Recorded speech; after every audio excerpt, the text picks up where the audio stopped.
Hi friends, welcome back to Navesri Home Cooking Vlogs. Today special fried rice series తీసుకుంటున్నాం కదా. Paneer fried rice చేసుకుందామా? అయితే వచ్చేయండి. Paneer fried రైస్కి కావాల్సిన ఇంగ్రీడియంట్స్ ఇక్కడ చూపిస్తున్న ఇంగ్రీడియంట్స్ అన్ని తీసి పక్కన పెట్టుకోండి. ముందుగా పన్నీర్లో కర్డ్, సాల్ట్, కారము, ధనియాల పొడి, కసూరి మెంతి వేసి మంచిగా మ్యారినేట్ చేసి పెట్టుకోవాలి. ఇప్పుడు ఒక ప్యాన్లో పన్నీర్ వేసి మంచిగా హై ఫ్లేమ్లో రోస్ట్ చేస్తూ టాస్ చేయాలి.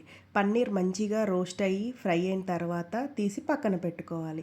ఇప్పుడు ఒక వెడల్పాటి మూకుడు తీసుకొని కొంచెం ఆయిల్ వేసేసి గ్రీన్ చిల్లీ ఫ్రై చేసుకున్న పన్నీర్ని వేసుకొని రైస్ వేసేసి పెప్పర్ పౌడర్, ధనియా పౌడర్ వేసుకోవాలి. సాల్ట్ కూడా వేసి మంచిగా హై ఫ్లేమ్లో టాస్ చేసుకోవాలి. కొంచెం ఫ్రై అయిన తర్వాత చిల్లీ సాస్, సోయా సాస్ వేసి మళ్ళీ ఒకసారి టాస్ చేసుకోవాలి. దించుకునే ముందు స్ప్రింగ్ ఆనియన్స్, కొత్తిమీర వేసేసుకొని వేడివేడిగా సర్వ్ చేసుకోవడమే.